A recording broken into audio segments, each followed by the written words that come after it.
বিকেল থেকে সন্ধ্যা পর্যন্ত সময়টুকু ছিল সত্যি অন্যরকম।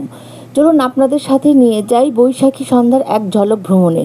এখানে আমার অনেক ধরনের অভিজ্ঞতাও হয়েছে, ভালো মন্দ সব মিলিয়েই হয়েছে। তো সেটাই আমি আপনাদের সাথে আজকে শেয়ার করব। আসসালামু আলাইকুম, আপনারা দেখছেন ব্লগার সাউদা, সাথে আছি আমি সাউদা। বিকেলটা শুরু করেছিলাম উত্তরা 17 নম্বর সেক্টরে গিয়ে। চারপাশে লাল সাদা পোশাকে সজ্জিত মানুষ হেঁটে বেড়াচ্ছে, আনন্দ করছে। আর এখন আমরা যাব নতুন বউবাজারে।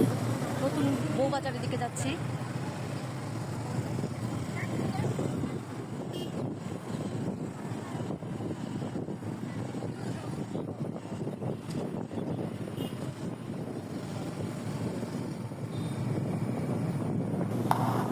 একটু পরে সূর্যটা যখন ঢলে পড়ছে পশ্চিমে, তখন চারপাশটা যেন একটা অন্যরকম রঙিন রঙিন হয়ে উঠল। বাতাসে মিশে যাচ্ছিল এক ধরনের আনন্দের আমেজ।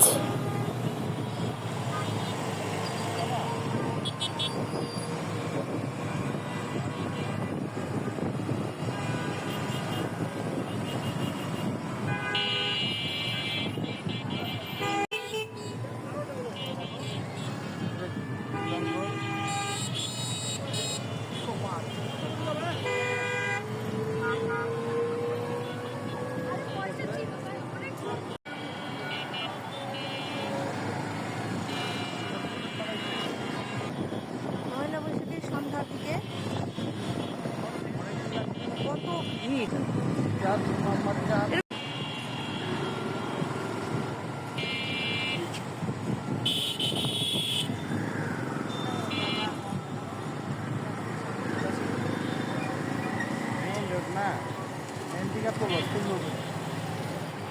আমিও তো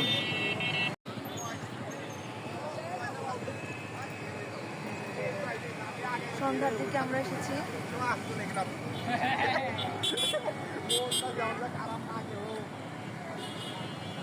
কত মানুষ!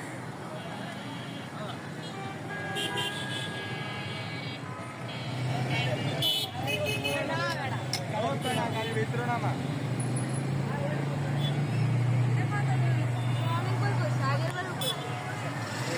ওই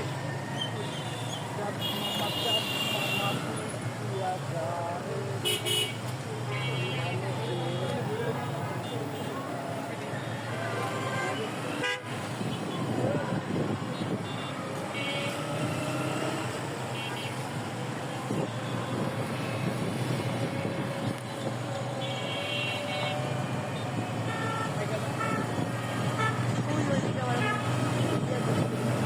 বউবাজার আছে না, ডান দিকে বউবাজারে চলে এসেছি।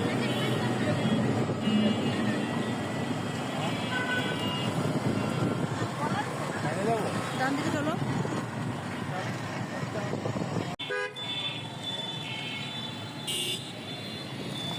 এদিকে ভিতর থেকে চলো যায়।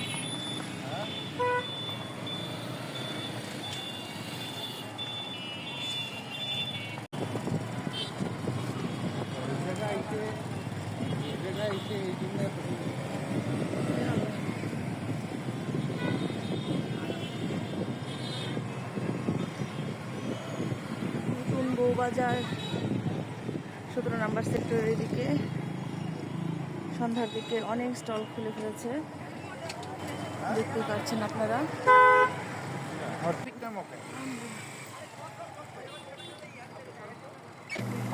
নতুন বউবাজারে বিভিন্ন ধরনের খাবারের স্টল ছিল, পিঠার দোকান ছিল, ফুচকা, চটপটি, জুসের দোকান, আরও নানা ধরনের দেশীয় খাবারের স্টল ছিল। তো আমি আপনাদের সাথে ঘুরে ঘুরে শেয়ার করার চেষ্টা করছি।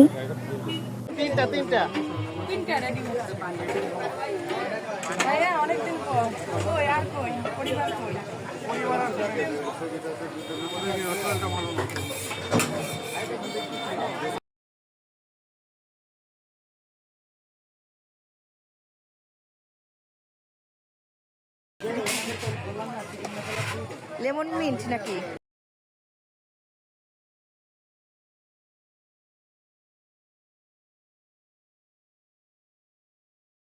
নতুন বউবাজারে এখানে বিভিন্ন ধরনের স্টল বসেছে। এখানে সি ফুডের স্টল। আপনারা কিন্তু ফ্যামিলি নিয়ে এখানে ঘুরতে আসতে পারেন। এটা একটা সি ফুডের স্টল। উত্তরা 17 নম্বর সেক্টরে নতুন বউবাজার, আগে যেখানে বউবাজারটা ছিল সেটা ওখান থেকে সরিয়ে নিয়ে এসে 17 নম্বর সেক্টরে আনা হয়েছে। আপনারা সবাই আসতে পারেন। এই স্টলটার নাম 13 পাবন। এই স্টলে পাবেন আপনারা গরু মাংস ভুনা, হাঁসের মাংস ভুনা, এটা হচ্ছে গরু মাংসের ভুনা, আর এটা হচ্ছে বট ভুনা, আর এটা হচ্ছে হাঁস ভুনা। দেখতে যেমন লোভনীয়, টেস্টও কিন্তু বেশ ছিল। আর আমরা এখানে অর্ডার করেছিলাম পেঁপের জুস, আর স্টলটার নাম ছিল জুস চয়েস। আপু আমাদের জন্য পেঁপে কেটে টাটকা জুস তৈরি করার জন্য পেঁপেটা কাটছেন।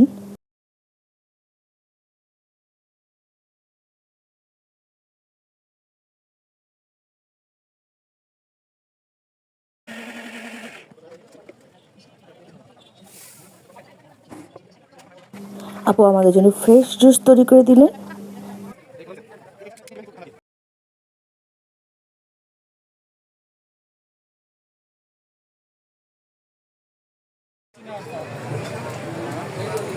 সেটা কিনা সেটা দেশের কালো গরু কালো বোনা দেশের লাল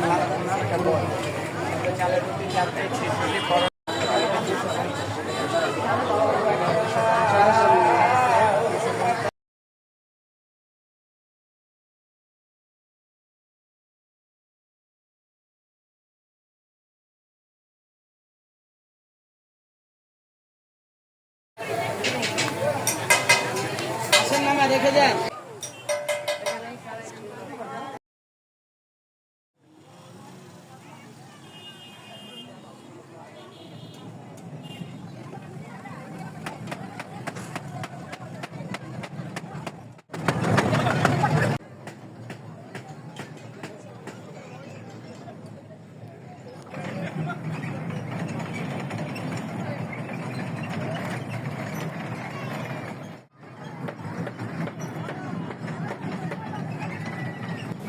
এখন আমার সাথে বিরক্তিকর একটা ঘটনা ঘটে যে আমি এখানে শ্যুট করছি ভিডিওটা, ঠিক এই মুহূর্তে একটা ভদ্রলোক আমার এসে সামনে দাঁড়ালেন।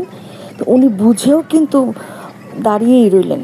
শেষ পর্যন্ত আমি নিজে বাধ্য হয়ে সরে গেলাম। আমি বুঝতে পারলাম না উনি কেন এই কাজটা করলেন। ওনার কি মানে বিবেক বুদ্ধি নাই, নাকি উনি কী ধরনের সেন্সের মানুষ, এটা আমাকে কমেন্ট করে জানাবেন। ছোট বাচ্চা হলে আমি মানতাম যে হ্যাঁ সে অবুঝ, সে বুঝতে পারেনি, সে চলে আসছে, ঠিক আছে। তারপরেও সে চলে আসছে, ঠিক আছে। তারপর যখন দেখলাম আমার সাথে চোখে চোখ পড়ে গেল, বেশ কিছুক্ষণ আমি ওখানে দাঁড়িয়েছিলাম, তারপরেও কিন্তু উনি সরাননি। আমি বাধ্য হয়ে ওখান থেকে সরে আসলাম শেষ পর্যন্ত। তো এইভাবেই ঘুরতে ঘুরতে আমাদের বিকালটা কাটলো। পহেলা বৈশাখের দিন 17 নম্বর সেক্টর থেকে আমরা বেরিয়ে আসলাম, যাওয়ার জন্য রওনা হয়ে গেলাম এখনই। আবার একটু ঘুরিয়ে দেখাচ্ছি নতুন বউবাজারটা। আগের থেকে একটু ছোট হয়ে এসেছে, স্টলগুলো অত নাই, তবুও ভালোই আছে সময় কাটানোর জন্য ফ্যামিলি নিয়ে। আপনারা কিন্তু ঘুরে আসতে পারেন নতুন বউবাজারে 17 নম্বর সেক্টরে। উত্তরা বউবাজার নতুনটা এখানে পুরো আবার নতুনভাবে বসেছে। এখানে এই যে নতুন বউবাজার, কিন্তু আগের মতো অত স্টল নাই, ভালো স্টল। বউবাজার থেকে বেরিয়ে রাস্তায় দেখলাম এত জ্যাম। আমরা সবসময় যে রাস্তা দিয়ে চলাফেরা করি সেই রাস্তাতে আমি বাসায় আসতেই পারিনি। এত জ্যাম যে যাওয়ারই রাস্তা নাই।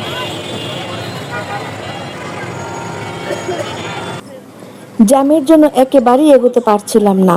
অনেক কষ্টে ঠেলে ঠুলে অন্য রাস্তায় দিয়ে বেরিয়ে এলাম। ট্রাফিক জ্যাম পেরিয়ে কিছু দূর এগোতেই চোখে পড়ল এক অসাধারণ দৃশ্য। পয়লা বৈশাখের র্যালিতে মানুষের বিশাল মুখ আকৃতি যেটা থাকে, সেই মুখ আকৃতিটাই নিয়ে যাওয়া হচ্ছে। আমিও তখন তার পিছে পিছে যাওয়া শুরু করলাম। পহেলা বৈশাখের র্যালিতে মুখ আকৃতির বিশেষ করে ঢাকা বিশ্ববিদ্যালয়ের চারুকলা ইনস্টিটিউটে দেখা যায়। আপনারা উত্তরায় এই মুখ আকৃতি দেখেছেন? এটা প্রমাণ করে যে আমাদের সাংস্কৃতিক শিকড় শুধু বিশ্ববিদ্যালয়ের ক্যাম্পাসেই নয়, শহরের প্রতিটি কোণে ছড়িয়ে গেছে। এই ছিল আমাদের পয়লা বৈশাখের বিকাল থেকে সন্ধ্যা। আপনাদের কেমন কাটলো দিনটা নিচে কমেন্ট করে অবশ্যই জানাবেন। আর ভালো লাগলে অবশ্যই সাবস্ক্রাইব করতে ভুলবেন না। ভিডিওটা শেয়ার করে অন্যকে অবশ্যই দেখার সুযোগ করে দিবেন। ভিডিওটি ভালো লাগলে অবশ্যই আমাকে জানাবেন কমেন্ট করে। আজ এই পর্যন্তই। ভালো থাকবেন, সুস্থ থাকবেন। শুভ নববর্ষ। আল্লাহ হাফেজ।